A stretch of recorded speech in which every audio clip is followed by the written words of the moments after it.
Movie के starting में एक औरत कहती है कि मैं तुम्हें छोड़कर जा रही हूँ और अपनी बेटी को भी साथ लेकर जा रही हूँ जो असल में तुम्हारी बेटी है। तो ये आदमी इसको मार देता है और इसकी बेटी ये सब देख लेती है। फिर ये यहाँ से भाग जाती है। ये आदमी इसको आवाज़ें लगाता रहता है। इसका नाम कोएन होता है। इसके बाद हम मूवी के मेन कैरेक्टर बेन को देखते हैं। ये अपने बॉस हॉगिन को कहता है कि ये क्राइम की दुनिया से बाहर जाना चाहता है ताकि ये अपनी फैमिली की देखभाल कर सके। फिर हमें दिखाया जाता है कि पुलिस वाले एक शिप पर छापा मारते हैं। हम देखते हैं कि बेन का बॉस असल में एक पुलिस ऑफिसर है। पुलिस वाले कुछ क्रिमिनल्स को शूट करते हैं जो कि गैर कानूनी कामों में मुलविस होते हैं। और इसके साथ पुलिस वालों को शिप से कुछ रिफ्यूजीज भी मिलते हैं जो भागकर यूएस में आए होते हैं। इन रिफ्यूजीज में कोएन की बेटी भी होती है। हम देखते हैं कि बेन घर आता है जहां बेबी सिस्टर इसके बेटे का ख्याल रख रही होती है। बेन अपने बेटे के साथ वीडियो गेम खेलता है। बेन फिर कहता है कि चलो अब सोने की तैयारी करते हैं। आगे पुलिस वाले सब गैर मुल्की लोगों को इंस्ट्रक्शंस दे रहे होते हैं। इसी दौरान एक औरत जिसका नाम सिंथिया होता है वो कोएन की बेटी को मेडिकल चेकअप के लिए वैन में भेजती है। सिंथिया अपने हेड को बोलती है कि मैं उस लड़की को अपने साथ लेकर जाना चाहती हूँ अपने घर में, क्योंकि उसने काफ़ी कुछ बर्दाश्त किया होगा और उसको डिटेंशन सेंटर में भेजना ठीक नहीं होगा। वो डरी हुई है। हॉगिंस काफ़ी जिद करता है लेकिन सिंथिया आखिर में इसको मना लेती है। लेकिन हॉगिंस बोलता है कि ठीक है पर कल तुम उसे कोर्ट में ले आना क्योंकि वो एक रिफ्यूजी है। सिंथिया इस लड़की से बात करने की कोशिश करती है। इसका नाम किम होता है। सिंथिया इसको घर ले आती है जहां हमें मालूम पड़ता है कि ये बेन की बीवी है। सिंथिया किम को अपने हस्बैंड से इंट्रोड्यूस करवाती है और अंदर चले जाती है। किम भूखी होती है। बेन इसको चॉकलेट देता है तो किम इसको खाने लगती है। सोते वक्त सिंथिया इससे बात करने की कोशिश करती है लेकिन किम फिर भी कुछ नहीं बोलती तो सिंथिया इसको गुड नाइट बोलकर चले जाती है। इसके बाद हम कोएन को देखते हैं जो लॉस एंजलिस में आता है जहां इसकी बेटी होती है। गाड़ी में कोएन अपने बंदे को बोलता है मेरी बेटी कहाँ है। इसका बंदा बोलता है सर हम उसे तलाश कर रहे हैं। कोएन बोलता है कुछ भी करो मुझे मेरी बेटी चाहिए। कोर्ट में जज सिंथिया को बोलता है कि आप एक रिफ्यूजी को अपने पास नहीं रख सकती। तो ये बोलती है कि मुझे पता चला है कि इसकी माँ को कत्ल कर दिया गया है और इसकी जान भी खतरे में हो सकती है। आगे सिंथिया कहती है कि आप बस मुझे एक हफ्ते का टाइम दें ताकि मैं इस केस को प्रूव कर सकूं और फिलहाल मैं नहीं चाहती कि ये लड़की हांगकांग जाए। तो जज इसकी बात को मान लेता है। फिर हम देखते हैं कि कोएन के साथ डील करने के लिए हॉगिन्स आता है। मतलब कोएन एक डॉन होता है जो कि गैर कानूनी काम कर रहा होता है। कोएन इसको बोलता है कि तुम्हें मेरी बेटी मिली। हॉगिन बोलता है कि अभी हम बिजनेस कर रहे हैं $22 मिलियन का। साथ ही कहता है कि हाँ मुझे उस लड़की का पता चल गया है। ये इसको सिंथिया की फोटो दिखाता है। कोएन गुस्से में बोलता है कि तुमने उसे एक अनजान हाथों में दे दिया। हॉगिन्स बोलता है कि वो अच्छे हाथों में है बजाय कि वो डिटेंशन सेंटर में रहती। जाते हुए हॉगिन्स बोलता है कि तुम्हारे साथ बिजनेस करके अच्छा लगा। फिर कोएन बोलता है कि जल्दी तलाश करो मेरी बेटी को। अब चाइनीज रेस्टोरेंट में सिंथिया अपने पेरेंट्स के साथ होती है। ये सब खाना खा रहे होते हैं। किम कुछ अपसेट होती है तो सिंथिया की माँ कहती है कि निकोलस इसको कमरे में छोड़कर आओ।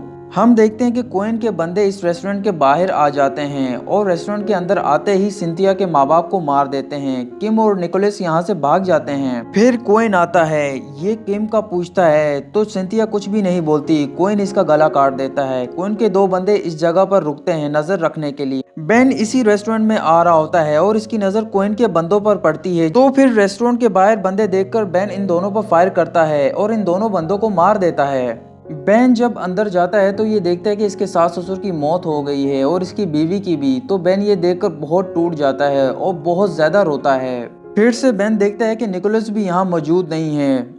पुलिस स्टेशन में बेन उस बंदे को पहचान जाता है जिसको इसने इस रेस्टोरेंट के पास देखा था। पुलिस वाला इसको कहता है कि कुछ मिला तो बेन बोलता है कि नहीं और मुझे अपने बेटे को ढूंढने के लिए जाना है। फिर ये यहाँ से चले जाता है। बेन अपने कजन टोनी को कहता है कि तुम उस बंदे का पता करो और उसका नाम एडी वोंग है। ये बोलकर बेन घर के अंदर चले जाता है। ड्रिंक करते हुए इसको अपनी बीवी और बच्चा दोनों याद आते हैं। बेन को कॉल आती है जिसमें इसका रिलेटिव कहता है कि बच्चे ठीक हैं और हमारे पास हैं। फिर बेन अपने बेटे को देखता है। बेन पूछता है कि वो लड़की कहाँ है। मैक्स बोलता है कि वो वहाँ है। बेन किम पर बहुत गुस्सा करता है और इससे पूछता है कि मेरी बीवी को किसने मारा, पर इसको कुछ भी नहीं मालूम होता। बेन इससे पूछता है कि तुम्हारे पीछे कौन लगा हुआ है। किम बोलती है कोएन, और इसने मेरी माँ को मार दिया और अब वो मेरे पीछे है। मतलब किम को मालूम नहीं होता कि कोएन इसका बाप है।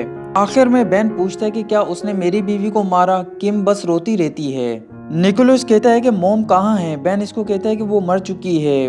बेन डिनर के टाइम टोनी से मिलता है। टोनी कहता है कि एंडी एक चाइनीज माफिया है और इसका चाइना टाउन में एक प्रोस्टिट्यूट हाउस है। बेन मैक्स को बोलता है कि अगर मुझे कुछ हो गया तो तुम मेरे बेटे का ख्याल रखोगे। मैक्स रेमंड को कहता है कि जाओ गन्स ले आओ। टोनी और बेन इस जगह आ जाते हैं जहां एंडी होता है, मतलब प्रोस्टिट्यूट हाउस में। दोनों अंदर जाकर सबको जमीन पर लेटा देते हैं और ऊपर जाते हुए दोनों एंडी के बंदों को शूट करने लगते हैं। बेन एंडी तक पहुंच जाता है। एंडी बोलता है कौन है तू। बेन मास्क निकालकर कहता है कि ये मेरी बीवी के लिए और इसका भेजा खोल देता है। इस जगह पर पुलिस आ जाती है। हम देखते हैं कि हॉगिंस भी यहाँ आता है। ऑफिसर कहता है कि तुम यहाँ क्यों आए हो, तुम्हारा यहाँ कोई काम नहीं है। तो हॉगिंस बोलता है कि मैं सिंथिया के कत्ल की वजह से यहाँ पर आया, क्या पता इसका उससे लिंक हो। इसके बाद हॉगिंस कोइन के साथ होता है। हॉगिंस बोलता है कि हम फंस गए हैं क्योंकि जो बंदे मरे थे हेरोइन सप्लाई करते हुए वो दफनाए नहीं गए, हमारा पोल खुल जाएगा। फिर से हॉगिंस कहता है कि मैं डील को एक्सटेंड कर रहा हूँ। तो कोइन बोलता है कि अगर ऐसा किया तो तुझे मार दूंगा। हॉगिंस बोलता है कि ये सब तुम्हारी वजह से हुआ है, अगर तुम बेन की बीवी को ना मारते तो वो तुम्हारा मेन बंदा नहीं मारता। कोइन कहता है कि अब मैं पीछे नहीं हटूंगा। बेन अपने रिलेटिव्स के साथ होता है, तभी वो ऑफिसर आता है और इनसे कल हुए कत्ल के बारे में पूछता है जो प्रोस्टिट्यूट हाउस में होता है। तो बेन बोलता है कि मुझे कुछ भी नहीं मालूम। जाते हुए ये इनको बताता है कि कल वहाँ हॉगिंस भी आया था। बेन और टोनी हॉगिंस को किडनैप करते हैं। इन दोनों को कोइन ये सब करते हुए देख लेता है। ये लोग हॉगिंस को बांधकर इससे बातें पूछने लगते हैं पर हॉगिंस इन्हें कुछ भी नहीं बताता। तो मैक्स इसके हाथ में ड्रिल करने लगता है। इसी दौरान बेन को उस ऑफिसर की कॉल आ जाती है। ये ऑफिसर कहता है कि मैं मुर्दाघर से बात कर रहा हूँ और यहाँ कुछ इमिग्रेंट्स हैं जो मर गए थे, तुम जरा यहाँ आओ। तो बेन अपने रिलेटिव्स को कहता है कि मुझे मुर्दाघर जाना होगा, कुछ काम है वहाँ, और अगर ये कुछ ना बोले तो मैक्स तुम इसको मार देना। साथ ही हम देखते हैं कि कोइन के कुछ बंदे इस मुर्दाघर में आते हैं, वो ड्रग्स लेने जो इमिग्रेंट्स के पेट में होता है। मैक्स हॉगिंस को बोलता है कि आखिरी बार कह रहा हूँ, बता कि मेरी भतीजी को किसने और क्यों मारा। तो रेमंड इसके जिस्म पर ड्रिल करना शुरू कर देता है। मैक्स इससे फिर कोइन का भी पूछता है कि वो कहाँ मिलेगा। हॉगिंस इनको सब कुछ बता देता है। फिर रेमंड इसके सर पर ड्रिल करता है जिससे ये मर जाता है। मैक्स टोनी को कोइन का पता बता देता है। दूसरी तरफ कोइन के बंदे ऑफिसर और दूसरों को शूट करके ड्रग्स ले जाते हैं।